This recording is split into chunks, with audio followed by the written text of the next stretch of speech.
दोस्तों नमस्कार, स्वागत है आपका यूट्यूब चैनल एबी टेक में। आज है 2 अगस्त 2025 और जान लेते हैं आज की महत्वपूर्ण खबरें जो आज के प्रमुख समाचार पत्रों पर छाई हुई हैं और आप लोगों के लिए बहुत ही इम्पोर्टेंट हैं। सबसे पहले यहाँ पर जो अपडेट्स हैं वो शिक्षा सेवा चयन आयोग से हैं, खंड शिक्षा अधिकारी भर्ती 2025 को लेकर के हैं, LT ग्रेड को लेकर के हैं और BPSC को लेकर के हैं। बहुत सारी अपडेट्स हैं जो कि हम इस वीडियो में कवर करेंगे। वीडियो की शुरुआत करते हैं इस न्यूज़ से। सबसे पहले यहाँ पर देखिए दिया गया कि PGT परीक्षा 15-16 अक्टूबर और TGT की परीक्षा 18-19 दिसंबर को। प्रदेश के अशासकीय सहायता प्राप्त माध्यमिक विद्यालयों में TGT के 3,539 पद और प्रवक्ता के 624 पदों पर भर्ती के लिए कई बार परीक्षा स्थगित करने के बाद उत्तर प्रदेश शिक्षा सेवा चयन आयोग ने तारीखों की घोषणा कर दी है। PGT परीक्षा इसी साल 15-16 अक्टूबर को कराई जाएगी और TGT की परीक्षा 18 और 19 दिसंबर को कराई जाएगी। आयोग के उप सचिव डॉक्टर शिवजी मालवीय के अनुसार शुक्रवार को हुई आयोग की बैठक में एक अन्य महत्वपूर्ण निर्णय लिया गया, वो था UPTT की परीक्षा, उत्तर प्रदेश शिक्षक पात्रता परीक्षा। इसका आयोजन 29 और 30 जनवरी 2026 को कराया जाएगा। फिलहाल नई तारीखों पर TGT व PGT परीक्षा का समय के आयोजन करा पाना आयोग के लिए सबसे बड़ी चुनौती होगी, क्योंकि दोनों ही परीक्षाएं क्रमशः 3 व 4 बार स्थगित की जा चुकी हैं। TGT और PGT के 4,163 पदों के लिए आवेदन प्रक्रिया जुलाई 2022 में पूरी हो चुकी है। TGT परीक्षा पहले 4-5 अप्रैल को प्रस्तावित थी, इसके बाद 14-15 मई को प्रस्तावित की गई, इसके बाद 20-21 जुलाई को प्रस्तावित की गई। अब जो है इसको स्थगित करते हुए दिसंबर में कराए जाने की तैयारी है। इसी प्रकार PGT की परीक्षा पहले 11-12 अप्रैल को लगाई गई थी, इसके बाद 20 व 21 जून को लगाई गई, इसके बाद फिर 18 व 19 जून को लगाई गई। ठीक है, तो 3 बार स्थगित करने के बाद अब इसकी परीक्षा 15 और 16 को अक्टूबर में लगाई गई है। गौरतलब है कि आयोग ने 24 जुलाई को हुई बैठक में तय किया था कि TGT और PGT की परीक्षा तिथियाँ जल्दी ही जारी कर दी जाएंगी।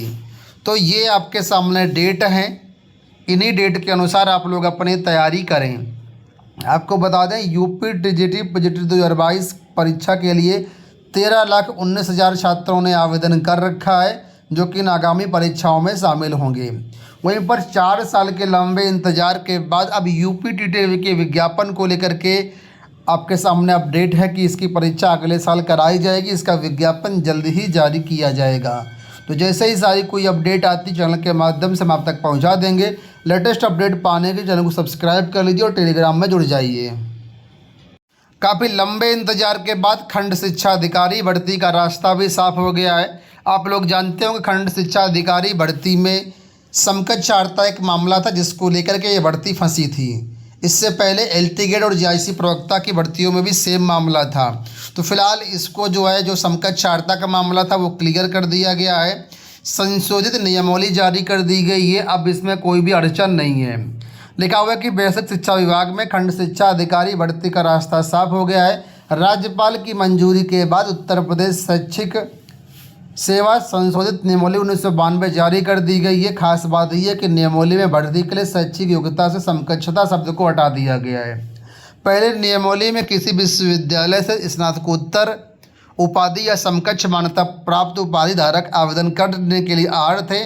अब किसी विश्वविद्यालय, मान्यता विश्वविद्यालय संस्था से स्नातकोत्तर उपाधि धारक अभ्यर्थी आवेदन करने के योग्य माना गया है, यानी समकक्ष शब्द को हटा दिया गया है। इस संशोधन से समकक्षता के नाम पर होने वाली कानूनी अड़चन दूर होगी। पहले समकक्षता के नाम पर ऐसे अभ्यर्थी भी आवेदन कर देते थे जो भर्ती के लिए योग्य नहीं होते थे और बाद में मुकदमेबाजी होती थी। जानकारी के मैंने तो निदेशालय की ओर से खंड शिक्षा अधिकारी 34 रिक्त पदों का अध्याचन लोक सेवा आयोग को पहले ही भेजा जा चुका है। अब संशोधित नियमावली भेजी जाएगी। जल्द ही नई भर्ती के लिए विज्ञापन जारी होने की उम्मीद है। आपको बता दें पिछला विज्ञापन 2019 में जारी किया गया था, 309 पद थे, उसके बाद कोई भी विज्ञापन जारी नहीं हो पाया। तो कुल मिलाकर के पिछली भर्तियों में आपने देखा होगा कि यहाँ पर समकक्षार्हता के नाम पर BEd BTC LT सब आवेदन कर दिए थे, लेकिन इस बार समकक्षता शब्द ही हटा दिया गया है। तो इसमें जो है अब कोई भी अन्य आवेदन नहीं कर पाएगा। जो पात्रता मेंशन होगी सिर्फ वही अभ्यर्थी यहाँ पर फॉर्म भर पाएगा। ठीक है, तो फिलहाल इसमें आपको बता दें कि बीएड होना ज़रूरी है। बीटीसी वाले, एलटी वाले सब बाहर कर दिए गए हैं। तो कुल मिलाकर के आने वाले समय में 2025 में विज्ञापन भी क्लियर हो गया है, विज्ञापन जारी होगा। बाकी इसकी ऑफिशियल नियमावली आती है, चैनल के माध्यम से हम आपको अपडेट करेंगे। आप चैनल पर जुड़े रहिएगा। यहाँ देखिए अपडेट है कि एलटी ग्रेड भर्ती पर सवाल, कहाँ गए कंप्यूटर शिक्षक के 581 पद। आपको बता दें एलटी ग्रेड 2018 के विज्ञापन में जो भर्ती आई थी 10,768 पदों पर, उसमें कंप्यूटर के 1673 पद थे। अब 1673 पद में यहाँ पर आपको बता दें 2018 में मात्र 2% यानी 32 अभ्यर्थी ही क्वालिफाई हुए थे, बाकी सारे पद खाली चले गए थे। ठीक है, सॉरी 32 नहीं 36 अभ्यर्थियों का चयन किया गया था कंप्यूटर में, बाकी सारे पद खाली चले गए थे। 1637 पद खाली चले गए थे।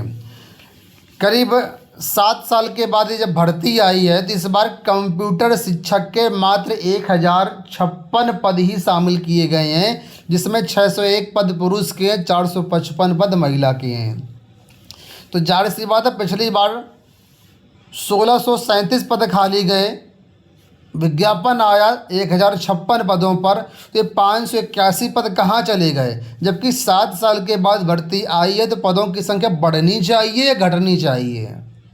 यही एक बड़ा मुद्दा है कि आखिर पद कहाँ गए, किस तरीके से विज्ञापन निकाला गया, किस तरीके से अध्याचन भेजा गया है कि पदों की संख्या ही कम हो गई है।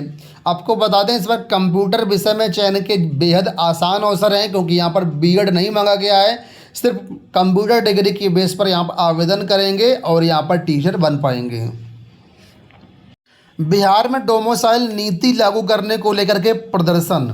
सरकारी नौकरियों में डोमोसाइल नीति लागू करने की मांग को लेकर के शुक्रवार को सैकड़ों छात्र सड़क पर उतर गए और यहाँ पर देखिए लिखा है कई घंटों तक छात्र डटे रहे। मुख्य सड़क पर जमे छात्रों को हटाने के लिए पुलिस ने पहले हल्का बल प्रयोग करते हुए छात्र नेता दिलीप कुमार को हिरासत लिया। इसके बाद पुलिस व छात्रों के बीच धक्का मुक्की भी हुई। इससे पुलिस और छात्रों के बीच नोकझोंक हुई। छात्र चौथे चरण के बीपीएससी टीआरई 4 में नियुक्ति के लिए डोमोसाइल की अधिसूचना जारी करने की मांग कर रहे हैं। इनका कहना है कि अदर स्टेट को मौका ना दिया जाए, सिर्फ बिहार के राज्यों अभ्यर्थियों को ही मौका दिया जाए। ठीक है, तो ये पूरा मामला है। छात्र बीपीएससी टीआरई 4 में डोमोसाइल नीति लागू करने की मांग कर रहे हैं। अंत में यहाँ पर अपडेट है, असिस्टेंट प्रोफेसर के 35 पदों पर मांगे आवेदन। राजर्षि टंडन मुक्त विश्वविद्यालय ने संविदा पर असिस्टेंट प्रोफेसर के 35 पदों पर नियुक्ति के लिए आवेदन मांगे हैं। जो भी अभ्यर्थी से निर्धारित योग्यता रखते हैं वो लोग यहाँ पर 18 अगस्त तक फॉर्म भर सकते हैं।